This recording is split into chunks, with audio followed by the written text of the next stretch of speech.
Hi, everybody. Welcome to the webinar. It is October 6th, 2015. This is an old webinar that goes back to the early days of my broadcasting when I was especially focused on watching parents respond to the webinar topics and how I saw that it required or asked of them to shift some of the perspective and expectations. This webinar might be less than the normal length of one as I look back, but I wanted to spend some time to revisit it and add some new ideas to it and talk about what we mean when we talk about a perspective change.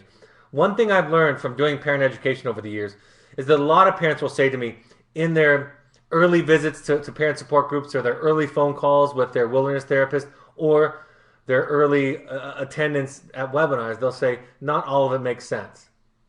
And then later on in the process, they'll talk about learning and getting it and how everything starts to resonate with them and everything falls into place. So part of what I want to do is pull back to a 10,000 foot perspective and give some ideas about what's going to make sense later so that when it does come into place, you'll recognize it. Also preparing you for that shift. The first thing that we do when we talk to parents is try to get them to shift from outcomes to a process, to paying attention to the process. And one of the things that I say often is two things about good and bad with your child and their progress. Number one, the highs aren't that high and the lows aren't that low. But because of our attachment and our anxiety, we make the small successes great ones and we cheer them on and we get very, very hopeful. And then when there are dips in the process, we get very discouraged, very depressed. So it's important that we learn in this process to take a step back. That actually improves our differentiation, improves our perspective, improves our ability to see our children so that we stop paying attention to the highs and lows. And another thing is that the good and the bad are both valuable. And when we can learn to value the struggle, that's one big shift that I invite for parents is appreciate the struggle, the mistakes. And I say, and many of you can relate to it, many of the most valuable lessons that I have in life came because of my mistakes. And they weren't small mistakes. They were medium-sized mistakes, at least, if not big ones, in my life, going back to childhood. So if we can have that perspective and we get scared and we get hurt and we have our own trauma as parents, so we want to control it.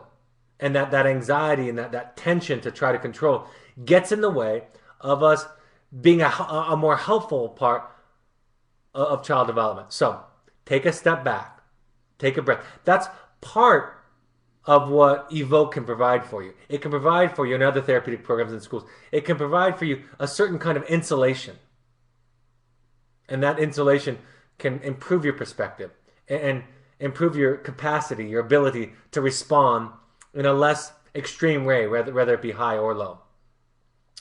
Another principle is to separate their progress from yours. I've said this at parent support groups before, that when parents come in really excited about their recent child success, I'm as concerned about that at times as I am the parent that comes in that can't sleep, can't eat, feeling hopeless in the process. So what I ask parents to do, and I ask them to do that more during a time of success, even than I do it during a time of struggle, is try to separate out your progress, your mood, how you're doing, what you're going through from your child's. Make those two separate issues. Of course, there's going to be some relationship between the two, but ideally, they're a separate process. Part of what I've been saying, we teach this in the program all the time, is learning to separate the journey from the destination. I remember years ago when I was training for an Ironman triathlon. About 2 weeks before, 3 weeks before we were ready to run our race, my training partner and I were doing this long day activity where we swam for 2 miles, we rode our bike for 80 miles, and then we ran 15 miles or so. It was a great training day. And I remember at the end of the day, he said, I'm much farther along in my race at this point than I was last time I ran an Ironman. And the language that he chose was very specific. He said, I'm much farther along in my race. And we were just training for the race. But it goes back to that idea that the race is life. The race is forever. The race is part of the training, part of the preparation, part of the rebound, which I know from running Ironmans and marathons is just as hard as any part of the race. So learning to see the journey and not the destination.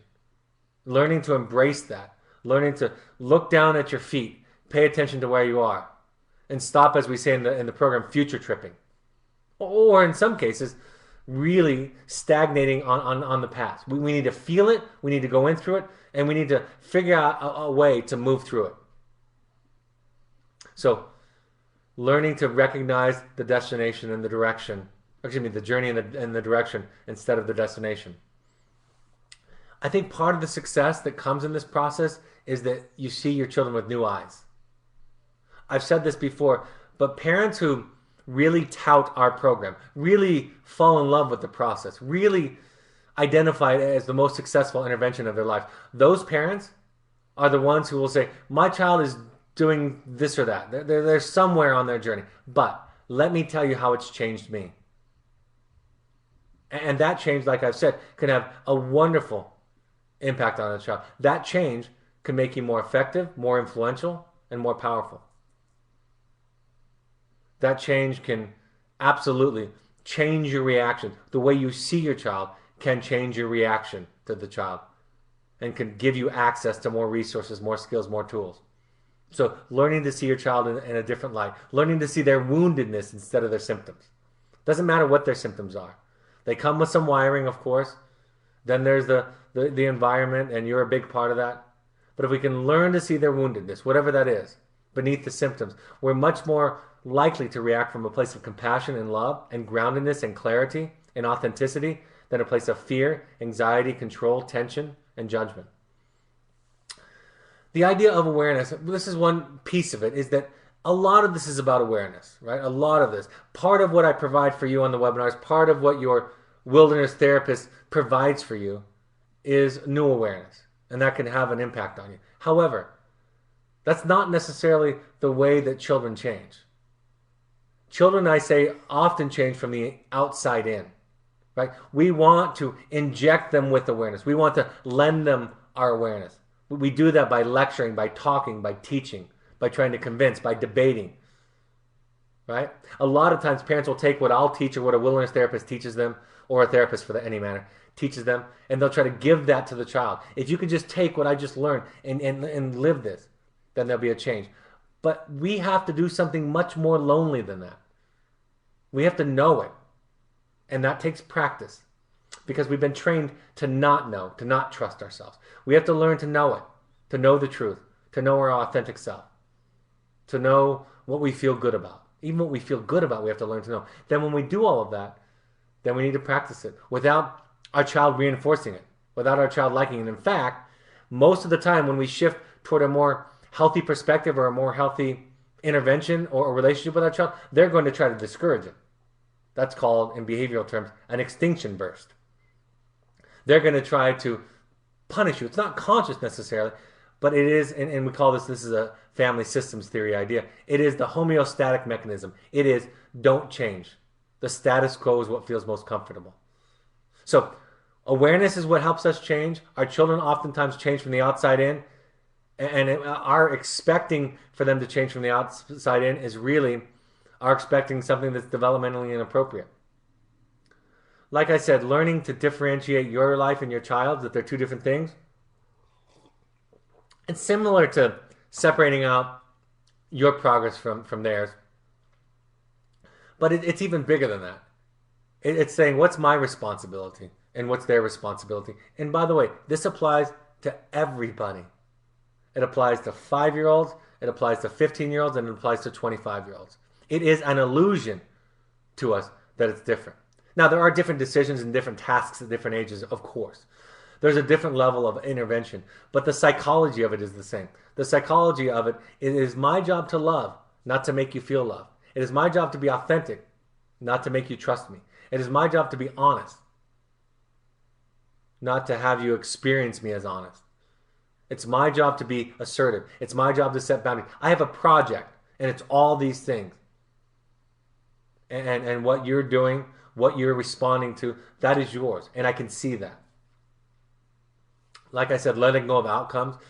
I do this for those of you who have children. It doesn't matter what stage of the program they're at, or maybe they're even out of our program by this point. By the way, I'll mention as an aside, this is a lifetime membership thing with Evoke Therapy webinars. So if you have friends that have been through the program, remind them of that. And for those of you who haven't graduated yet, make sure you ask us when you leave for the subscription. But part of what I ask parents to do sometimes, no matter where they're at in the process, is when your child is stuck, and they'll go through different moments of stuckness, and some children are more gifted at being stuck and stubborn. I ask parents to write a version of this letter where they say, thank you for reminding me that you can't, and this isn't sarcastic, but thank you for reminding me that I can't change you. What you're reminding me of is that all I can control is myself. So here's what I'm going to focus on. I'm going to focus on this. And I'm going to pay less attention to whether or not you change or you get it. I'm going to listen. I'm going to ask questions. But I'm not going to let it drive me. I'm not going to ride it around. I'm going to take a step back.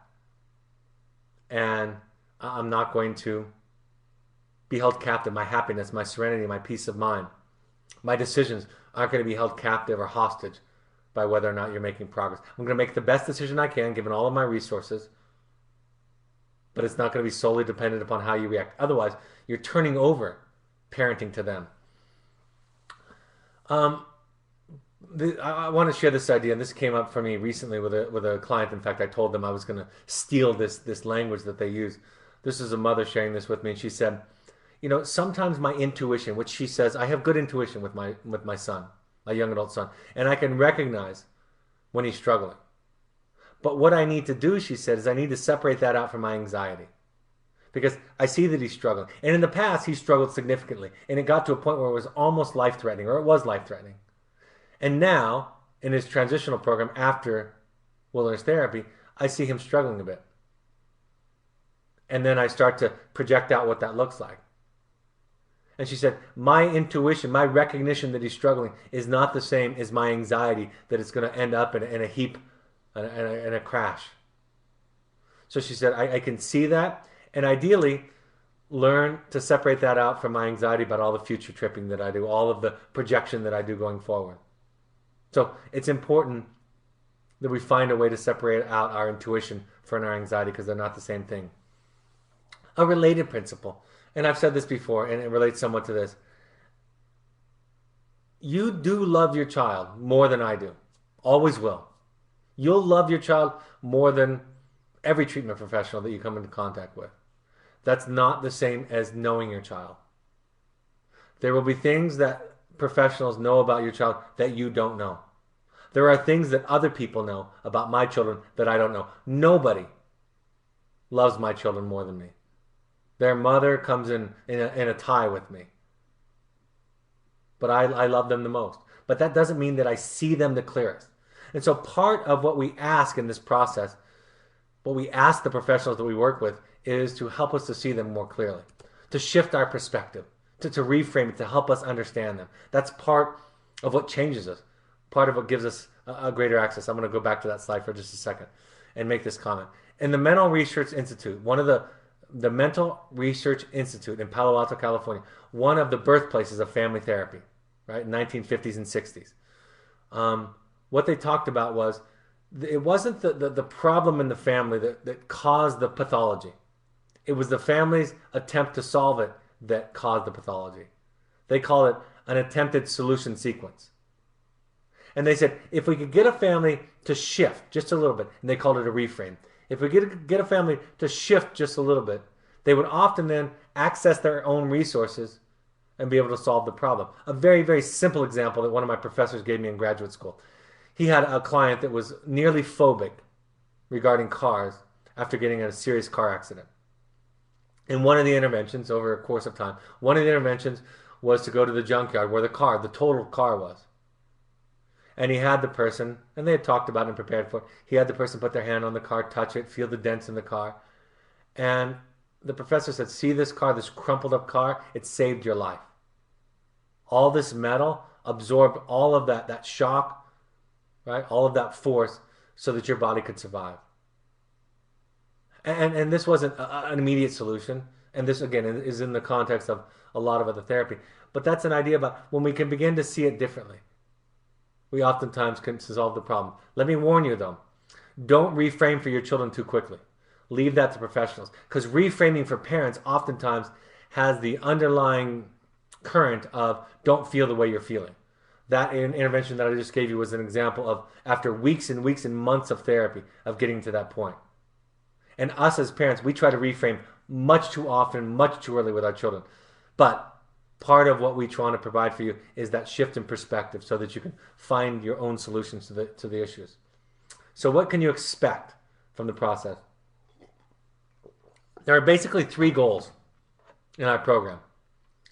Treatment, you're going to make some progress. There's going to be some treatment. Some's going to be very effective. Some's going to have a moderate amount of effect, and some's going to have small to no effect. But there's going to be treatment. There's going to be progress in areas with your child. The second thing that you're going to get is assessment. Now, we can do that regardless of the success of the treatment. In fact, I always say that what treatment tells us, even when it has no effect, is it tells us what doesn't work. So we can begin to identify what's more effective and less effective. We can begin to assess diagnoses, right? In this environment, many of you could attest to this. You're going to find out a much more accurate, deeper level of diagnoses than you've experienced in the past. And so it's an assessment of them, their issues, and also what works or what doesn't. And then the third issue is a range of things, which I would call preparations. We're going to prepare them for the next step. I was talking to somebody the other day about aftercare. Aftercare doesn't mean always a program. Aftercare for young adults could be college. For some adolescents, it could be home, right? Could be intensive outpatient. Could be outpatient. Could be a whole range of things. But we're going to work toward that preparation. We're going to discuss it with the young adult, especially with the adolescent. There'll be some discussion with the parents. There's going to be planning. And besides just the planning and discussion and selecting of it, there is also in this under this umbrella of preparations, a preparation that softens it for the adolescent or young adult, that gets them to a place where they're going to move past resignation, through acceptance, and even into investment. So preparation means that they will qualify and be successful at a level of care that they would not have been qualified and successful at prior to coming to a vote. So the preparation is the planning, the discussion, the selection, but it's also softening the sharp edges, right? Learning to cope, developing a skill set that they can be successful at a different level of care after a vote. And those last two categories, most importantly, we can have success with those. That's why when people say, how successful is a vote? My response is, well, it depends upon what goal you're talking about. In terms of assessment, I think we're enormously successful, 90% and above. Preparations, I think we're 80% and above. And in the social sciences, that's amazing. And treatment, it's more challenging. Our research says that we're in the 2/3 category of making from clinical levels of pathology to non-clinical levels, meaning that they don't require therapy, or that the clients that the tests have been normed on aren't in a therapeutic setting. And that's still great progress. But you can always feel a sense of peace and confidence and assurance that many of you are seeking for all these years trying interventions that have failed. You can at least have a roadmap going forward. What can the child expect from you? I put on here nothing. And part of what we ask them to do is, we ask them actually to do the same thing I just said a few minutes ago to you. Let go of your parents changing. I'll say to children, assume that your parents are going to be just the same the way that they are. My response to you, to the child, is, what are you going to do? They're not here. They're not in the program. They're not the one, by the way, that we're displaying the symptoms that you were. That's another story altogether. But the best way that you can approach this is, what if they don't change? What can you do to take care of yourself? Ideally, one of the things that you can improve on is listening, right? Listening, hearing. It doesn't mean that you accept, doesn't mean you condone, doesn't mean that you endorse what they're sharing, but you learn to listen to them and where they're at. Ideally, with as little judgment as possible, with as much compassion as possible. And that takes effort. It's hard to watch somebody who's, quote unquote, sick. It's hard to watch somebody who's uninsightful. It's hard to watch somebody who has poor executive functioning. It's hard to do all of that without stepping in, without wanting to fix, without wanting to train or teach or correct. That's the stuff you do behind the scenes. That's the stuff that you do with other adults. And then you come back. but you learn to listen. And the more you can listen, the more that you can contain. Containing is a clinical word for listening and tolerating their feelings and thoughts. The more you can do that, the more apt you are to contribute to a process of them being able to move through the process. It's not a guarantee. Notice the words that I use. It's not a guarantee. It's not a cause and effect. But you're more likely to contribute to a process where they'll move through it. The more you confront it, the more you try to talk them out of it, teach them out of it, justify your position, explain it, the less likely you're going to contribute to a process where they can move through it. And then hopefully what they can expect from you is engagement. And this is the most ideal level of engagement. I was just talking with my therapist about this today. If you can imagine my capacity as a person, as a parent, like bandwidth, right? How much bandwidth do I have? How much breadth, how much capacity do I have in a given moment? How much patience do I have? Tolerance, love, how much do I have of that? And I only have a limited amount sometimes. Oh, all the time I have a limited amount. Sometimes it's very limited. Sometimes it's the size of a tiny stir straw. Sometimes it's as wide as a street. But the important thing is this, is that I recognize that it's my lack of capacity. I realize that my project is this, not that. That my project is my response to your misdeeds, your misbehavior, not your misbehavior. That's what goes back to the last slide where what's mine and what's yours. So if I make my serenity, my peace, my authenticity, my happiness, if I make that all my project, right? That's the most important engagement. Even if I can be humble about it and say, here's where I'm still struggling. I love letters where parents will say, I'm learning to listen. I'm not very good. I'm learning about boundaries and I never knew about that. I just heard something from Brad last night on a webinar. I heard something from your therapist last week. I'm not being very assertive. I'm not being very clear. Right? My sarcasm is getting in the way. I want to bury my, whatever it is. If you can talk about that, it takes so much pressure off your child. That you're taking a large step towards them feeling safe to open up about their difficulties, their struggles, their lack of capacity. So when we change through this process, and a lot of you knows, we start to make a change from what we thought would be success to what is success. If you ask me if this program's successful, part of my answer might be it's successful if you change, because that's one of our goals, is that every parent change, improve their level of capacity, and improve their understanding, improve their skill set. So in that way, you're 100% in control of that. Well, it's still challenging, but you're in control of it. We change the direction that things are going. We change that through the treatment, the assessment, and the preparation. Right? We give you a roadmap. We definitely create an opportunity for a more stable. It's so much easier to work on some of these things while your child is with us. It's not effortless, but it's easier than at home when you're in this storm. In a way, it's the eye of the hurricane because there's a calm in this. It's going to get difficult again, but there's a calm in this that provides an opportunity for skill acquisition, for gathering insight. And then there's going to be the test afterwards at the lower levels of care. We definitely give you a skill set around communication that can be very valuable. We've improved, of course, like I said, the diagnostics, oftentimes that you've had because it's an immersive environment. They're immersed in it. We're getting the natural observation, and if you need testing, the testing in an environment that doesn't have all the distractions. Right? It's not literally sterile because it's dirty out there, but it's psychologically sterile. You've removed a lot of variables. We've smoothed things out, and when things are smoother, that means that, like I said, some of that is about insulation, but some of that is about taking off some of the rough edges of the behavior, stopping the knee-jerk reaction between you and them, interrupting the power struggle, lessening the anxiety on both your parts. You know, obviously, like I said, you love your children more than anybody. I love my children more than anybody. But part of the separation creates clarity. And yes, we want you to, the goal is for families to be reunited, absolutely. And in order to do that effectively, pulling it apart, adding some clarity, adding some insight, adding some tools is going to create that. Each side developing A stronger foundation, a more secure sense of self, provides the opportunity, the capacity for a connection that is healthier than it was before.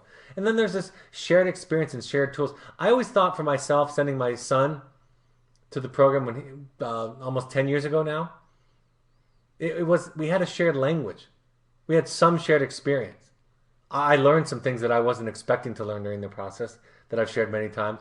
But part of what we took away was we had some language that we could go back to. We had slogans and sayings and communication tools that we both had access to. What can you expect from Vogue? You can expect expertise. You can expect an expert process. Right? We're not experts on your life, but we're experts at principles, at ideas, at creating a process where children and families can change and find access to their own wisdom and make use of new tools. You can expect fantastic customer service. And for those of you who have been through this, you know this, our commitment to customer service is paramount. You can expect to be challenged by the process, to be stretched, to be asked to consider new ideas, to be asked to adopt a beginner's mind. You can expect the truth. Sometimes some of the truth is hard to tell you. It's hard to tell parents of a new diagnosis. It's hard to tell parents that the only thing you can control is yourself. It's hard to tell parents that, but you can expect that from us. And for me, I'm so much on this next phrase, thinking about this theme lately. I'm so passionate about this. I've talked to so many professionals, so many therapists in the mental health field lately in the past few weeks, whose response to a difficult client, not just a parent or a wilderness therapist client, but in all kinds of settings. And I've heard them respond with, well, that person's just crazy because they blew out of our program or I couldn't treat them. And my response is, but isn't that what we're supposed to be doing? Not a lot of people, folks, have the capacity to deal with mental illness and mental health challenges. And that includes a lot of things less severe than psychosis or schizophrenia or thought disorder. That includes depression. That includes anxiety. That includes obsessive thoughts and feelings. That includes addictions. So if you don't get respect and empathy from us, you tell me about that because you deserve that. It's one of our core ethics at Evoke. It's one of the things that we really wanted to differentiate ourselves with at Evoke was absolute compassion and respect for every client, including every parent. That if a parent was being quote unquote crazy, it was because they themselves had a wound. And it was our job to be compassionate, non-judgmental, and helpful to that process. So everybody that comes into contact with us deserves that and can expect that. And then of course you can expect dynamic treatment, creative treatment, out of the box, collaborative treatment that comes from our passion. What we hope from you is that we hope that you'll come with a learning mind. That doesn't mean that you just swallow everything that we say whole. That means you ask questions, but you listen. That's the last part of that bullet. That you listen, ask questions, and listen, and consider it, and try it on for size. Right? That you don't come with all the answers. And that you, if it doesn't resonate with you, that you challenge us. And that you allow us to challenge you back. We hope that you can be honest. And I don't mean hiding things. I mean, share with us your true self. You don't have to walk on eggshells. And if we coach you, or we interrupt you, or we train you, that doesn't mean you're in trouble. That means you showed up honestly and we provided you with something that we think might be helpful for your process. And then, of course, what this process asks of you is courage, right? The courage to change the things that you can, as they say in the Serenity Prayer. The courage to look inside. So, what's the take home?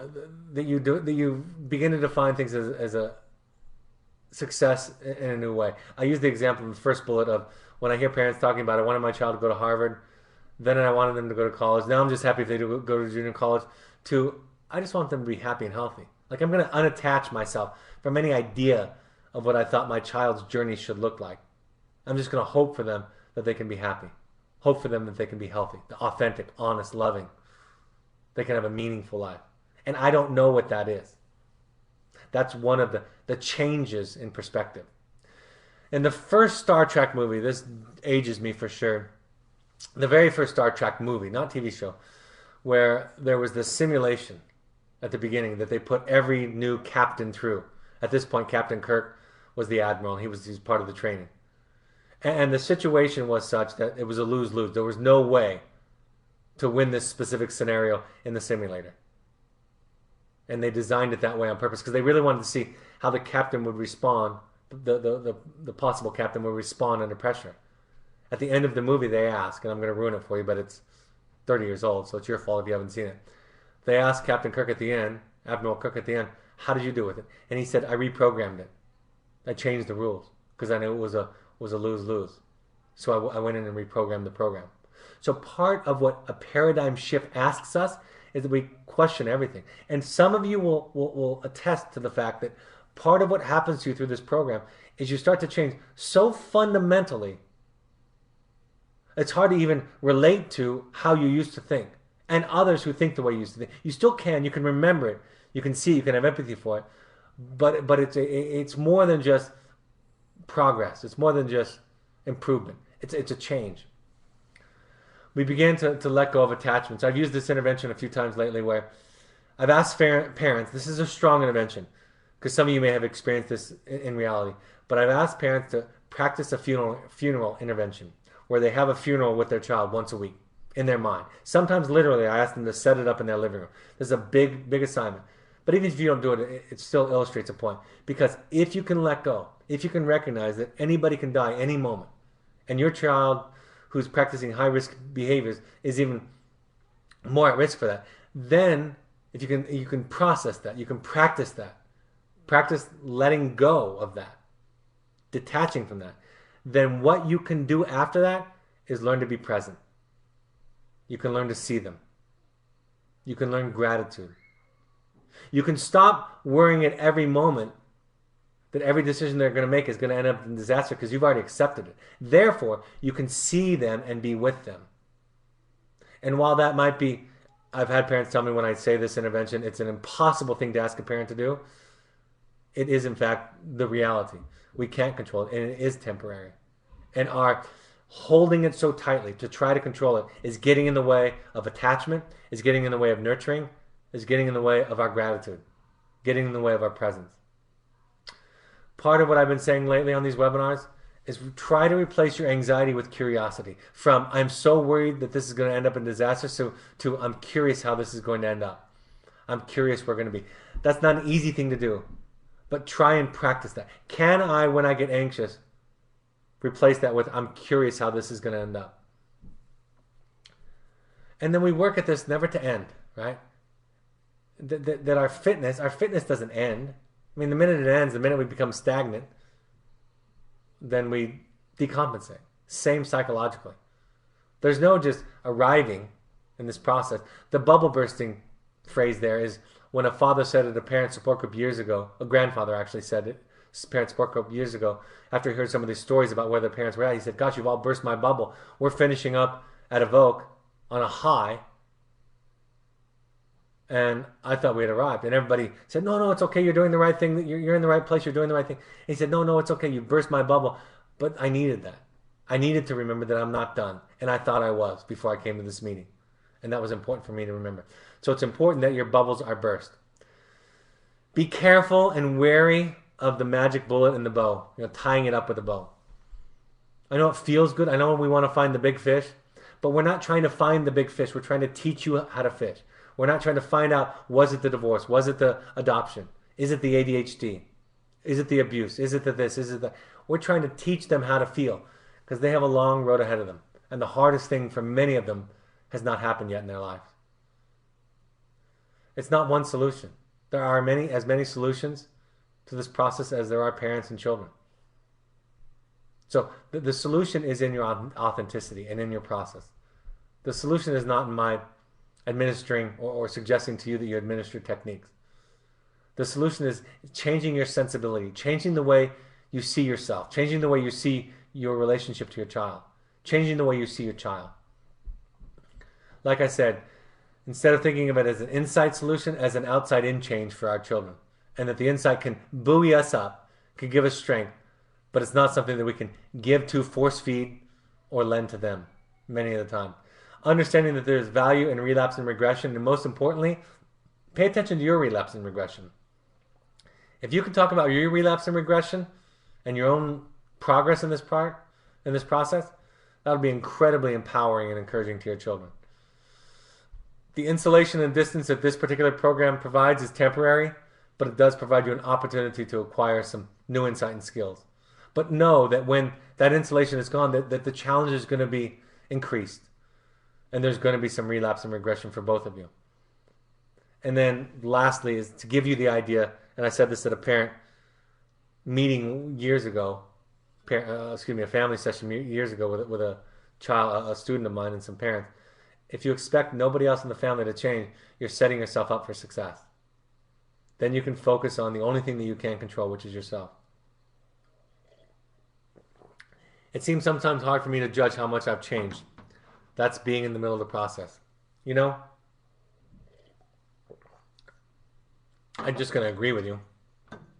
That's one of the reasons why working with a therapist or a sponsor can be helpful, because they can remind you because they're outside of it, right? But you're right. When we're in it, it's hard to see it. It's when we look back on it later that we can see the difference. Some of that's true. And you sometimes can look back at where you were before you started this and see the difference. But it's hard to.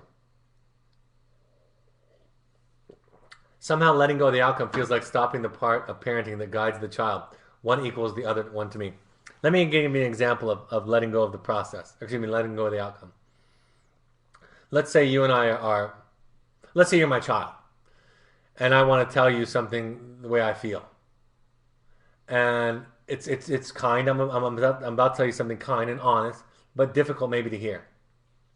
I'm going to own it, but it's going to be painful. If I let go of the outcome, I'm going to tell you the truth. If I try to control the outcome, I'm going to lie to you. Okay? So when we let go of the outcome, we become more authentic and honest. When we try to control the outcome, we try to manipulate. We lie.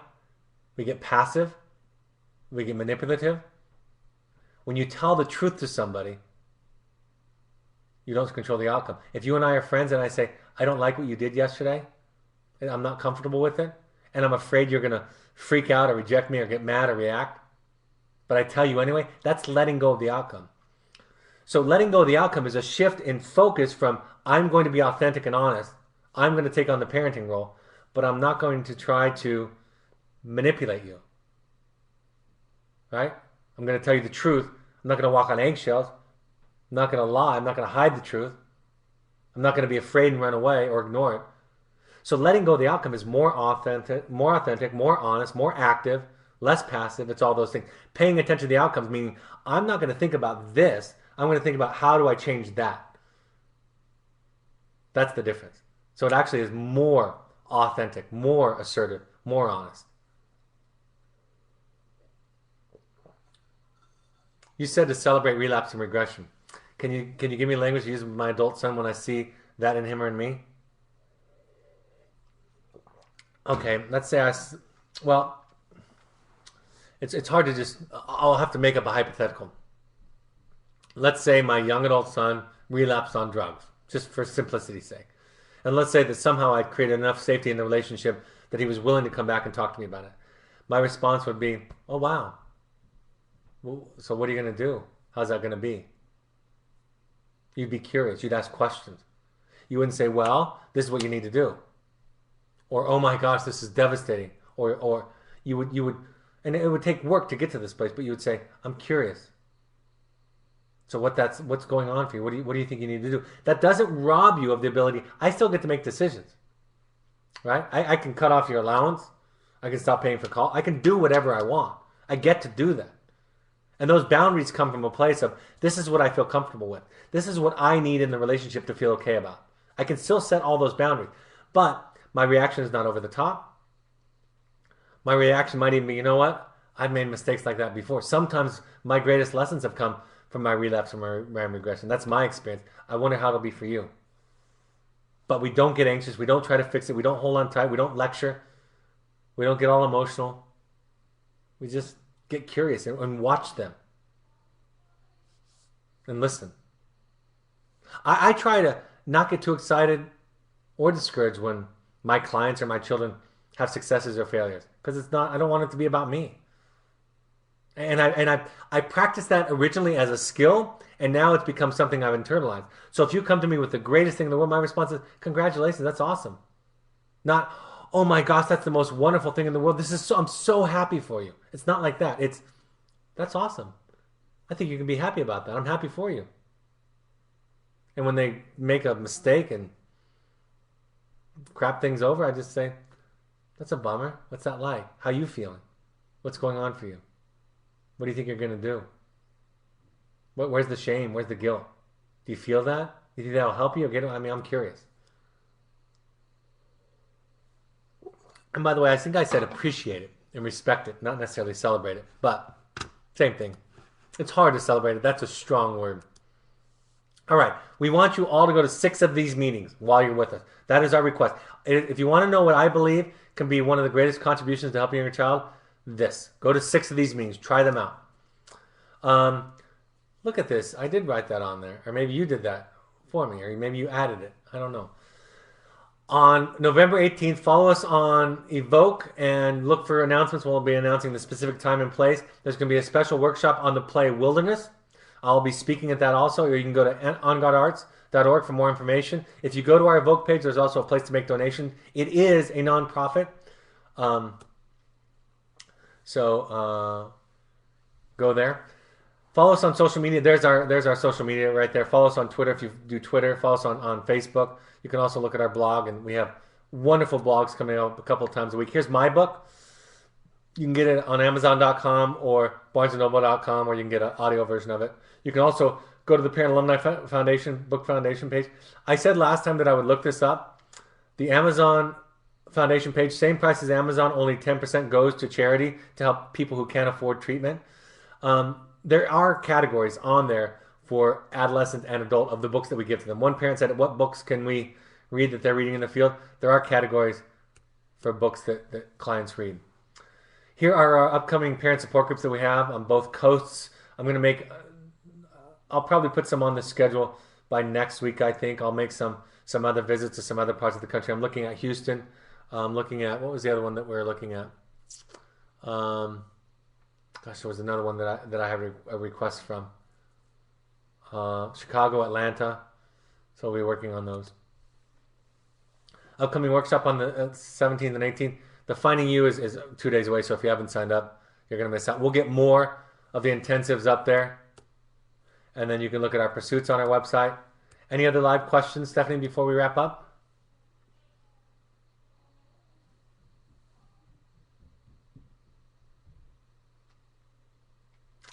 All right. Oops.